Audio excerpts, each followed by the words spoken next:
notre époque est une époque de grande louange pour le Précleste et le Seigneur Jésus-Christ.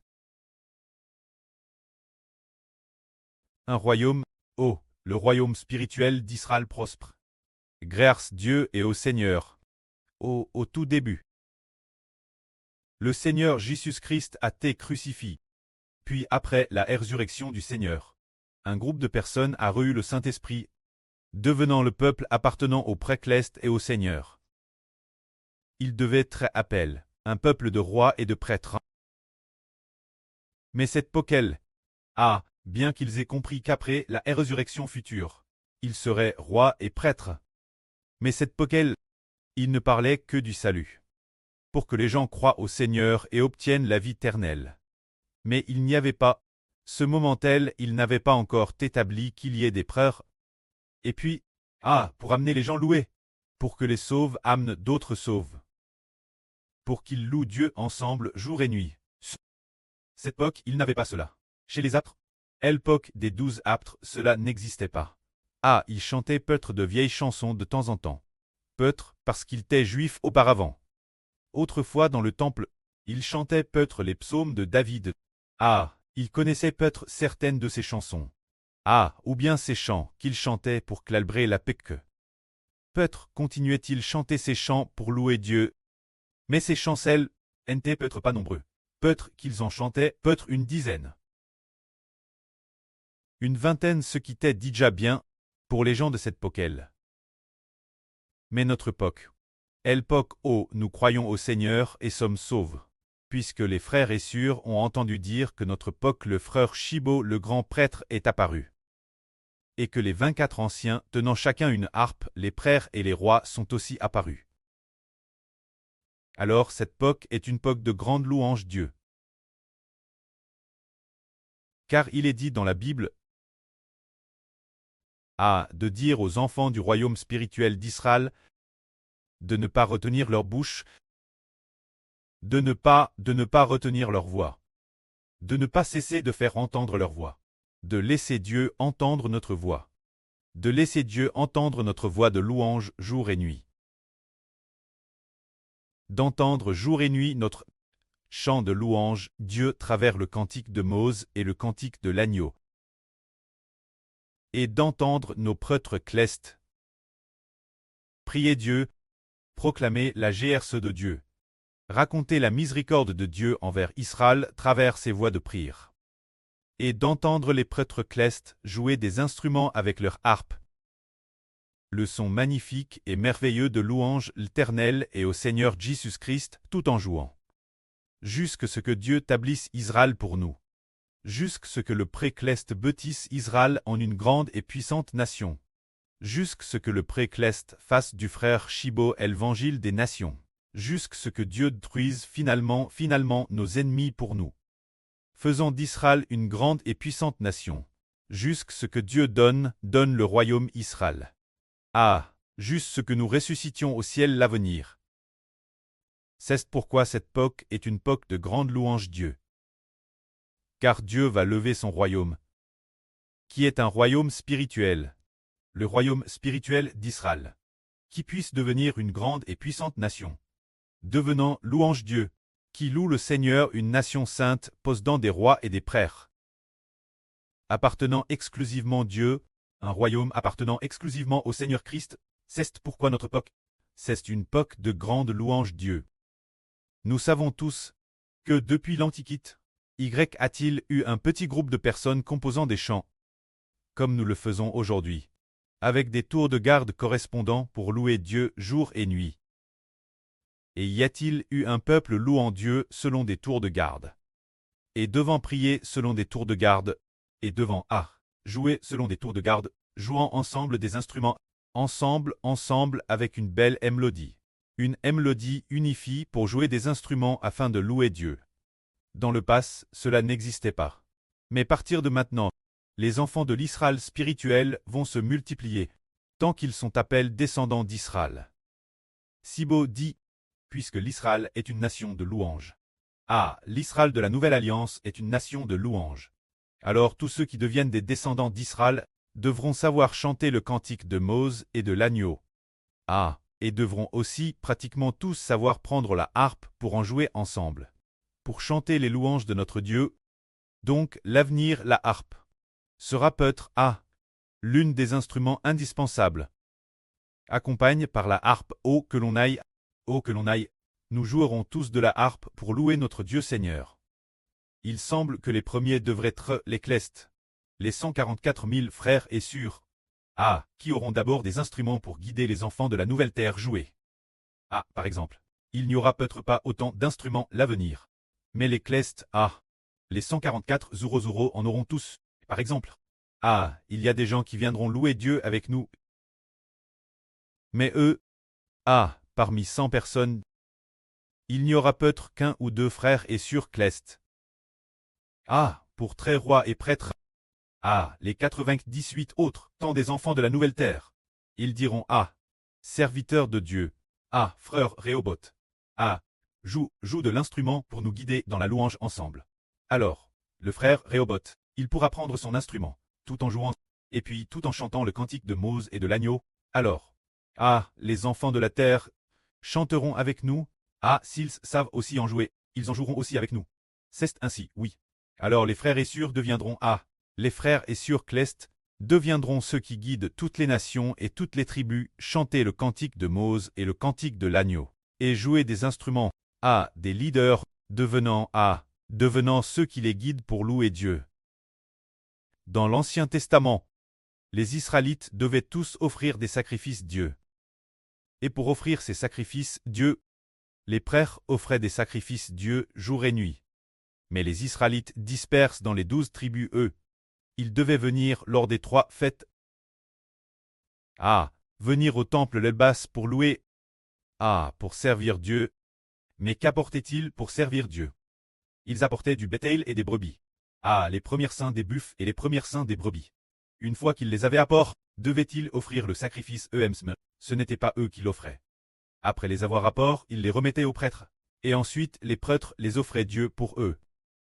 De la même manière, ceux qui guideront toutes les nations et toutes les tribus, louer Dieu l'avenir, seront les frères et sœurs clestes. C'est-à-dire les frères et sœurs dont les noms sont inscrits dans le livre de vie de l'agneau. Qui guideront les enfants de la nouvelle terre, louer Dieu. Car il y a environ 2 ou 3 mois. Un jour, la sœur Rebecca a appris avec ferveur, versant beaucoup de larmes. Et alors, elle a reçu 2 mots. Dispersion. C'est-à-dire que l'avenir les enfants de l'Israël spirituel seront dispers parmi toutes les nations et tous les peuples. Disperses dans les campagnes et les zones rurales. Il y en aura partout. Mais bien qu'il y en ait partout, il y a une chose, c'est que dans ce processus de dispersion, il y aura dans chaque lieu des figures de rois et de prêtres. En effet, oui, bien que nous soyons tous dispers, il y a des personnes du livre de vie de l'agneau partout.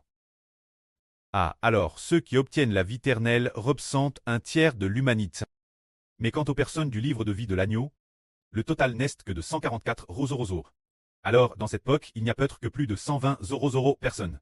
Il y a des personnes du livre de vie de l'agneau partout. C'est-à-dire devenir clestes. Des 144 Zoro. Que ces enfants arrivent, que ces enfants arrivent, ils chanteront le cantique de Mose et le cantique de l'agneau l'Bas.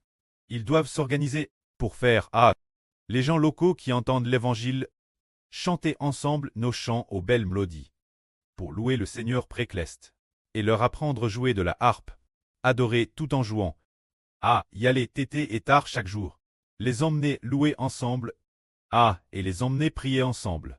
Ce sont les clestes, les enfants qui tiennent des harpes, tenant des harpes, les enfants qui chantent le cantique de Mose et de l'agneau. D'abord, ce sont les enfants clestes qui doivent guider. Ainsi, nous comprenons que cette époque est une époque de TRS grande louange Dieu. C'est une TRS grande époque. Dans cette époque, il y aura des milliers et des millions de personnes qui viendront louer avec nous notre pré-cleste Jéhovah. Et beaucoup d'autres personnes, les enfants clestes, louent tous avec nous notre Dieu et notre Papa le Seigneur Jésus-Christ. Alors en ce mois-ci, un jour, le frère Zebdeux RVA, c'était le 8 juillet le 8 juillet 2026, il a hervé de notre sœur pleine de graisse et de quelques sûrs, louant le pré-cleste Jéhovah. louant ensemble. Puis il a vu la surpleine de graisse faire tout son possible pour que le frère Zebdée d'Israël obtienne le trône de David. Pour cette raison, devenant un soutien ferme par la louange. Elle a fait tout son possible pour louer Dieu, pour que Dieu fasse en sorte que le frère Zebdée obtienne le trône de David. Comme cela, c'est grand, c'est Dieu qui est très dispo faire du frère Zebdée, obtenir le trône de David. Quand la surpleine de graisse, elle est devenue un soutien ferme. Comment a-t-elle soutenu fermement? Elle a chant de toutes ses forces. Ce moment-elle, il l'a vu enseigner le chant quelque sûr. Alors, elle a chant de toutes ses forces. Se dire que cette époque exige de louer Dieu de toutes ses forces. Ce jour-là, le frère Zebdée a vu. Nous, ce jour du 6 ou 8 juillet. Nous avons, de nombreux chants sur l'obtention de la royauté par David. Se dire David recevant l'autorité donne par Dieu. Des chants donnant l'autorité royale. Alors, l'épouse de David, l'épouse spirituelle, ont tout travail dur pour construire. Le RVE disait que le frère Zebdée était David. Alors dans le RVE, David enseignait avec beaucoup d'amour ses épouses spirituelles. Les concubines construisaient avec enthousiasme. C'est-à-dire. Cette histoire a été raconte dans le RVE. Alors nous comprenons quel genre de personnes s'assiront avec David sur son trône. Ils savent que ce sont ceux qui sont rois et prêtres. Se dire ce volume du livre de vie de l'agneau cleste que le pré a DJ choisi et terminé. Qui est appelle les descendants de David. Alors, ce volume du livre de vie, et appelle les descendants de Jacob. Les frères et sœurs comprennent-ils? Ils sont tous des descendants de Jacob, Seulement, parmi les descendants de Jacob, les descendants de David devaient être mis part, pour devenir roi et prêtre. Normalement, ce devaient être les descendants de Lévi.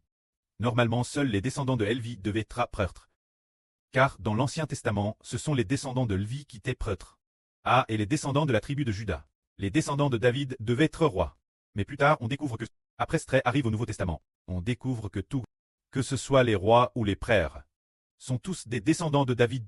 Ainsi, on se rend compte que les descendants de Jacob dirigent tout le peuple de la nation. Les descendants de David parmi ceux de Jacob doivent justement être rois et prêtres. Ainsi, le frère de Zebdée est aussi Jacob. Alors, tout le monde est enfant de Zebdée, le preux de la nation. Et puis il y a David. David doit être roi. C'est-à-dire que David est un descendant de Jacob. Mais, les descendants de Jacob, il y en a d'innombrables. Quant aux descendants de David, ce sont ceux de la ligne de David parmi les descendants de Jacob. Les gens de cette ligne doivent être rois et prêtres. Ce qui veut dire que ceux du livre de vie de l'agneau sont comme les descendants de David. Et ceux du livre de vie sont comme les descendants de Jacob. C'est juste que l'origine, les descendants de David, étaient aussi parmi ceux de Jacob. Mais les descendants de David ont été sanctifiés et mis part, pour très rois et prêtres. C'est pourquoi. C'est dans le Nouveau Testament. Dans l'Ancien Testament, les descendants de David ne pouvaient pas être prêtres. Ce n'est que dans le Nouveau Testament qu'il y a une prophétie. Dans le livre de Zacharie, il y a une prophétie concernant un souverain sacrificateur nommé Josué, qui porte une couronne sur sa tête, exerçant une double fonction, non pas une seule, mais deux. Il doit être roi, et aussi prêtre, et conseiller la paix. Ce qui signifie que l'avenir, le roi et le prêtre seront la madame personne. La madame personne. Auparavant, le roi était le roi, et le prêtre était le prêtre. Ils appartenaient des tribus différentes.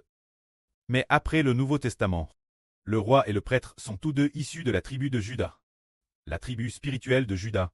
Plus tard, on a découvert que le roi et le prêtre sont tous inscrits dans le livre de vie de l'agneau. Bien et sœurs dans l'Israël spirituel. La tribu de Juda est une tribu, tout comme les autres tribus. Seulement. Seulement, la partie concernant le sacerdoce et la royauté. Et appelle comme les descendants de David. Alors ceux du ciel doivent prendre les instruments de David. Pour louer ensemble le Seigneur Dieu. Alors Sibo a dit, j'ai découvert que je suis devenu le David du Nouveau Testament. Les frères et sœurs deviennent les membres du corps de David, et ensemble, composent sérieusement des chants, afin de louer le Dieu d'Israël, qui est aussi l'Éternel, le Dieu de David. Que la gloire soit rendue auprès. Viens, Seigneur, Amen.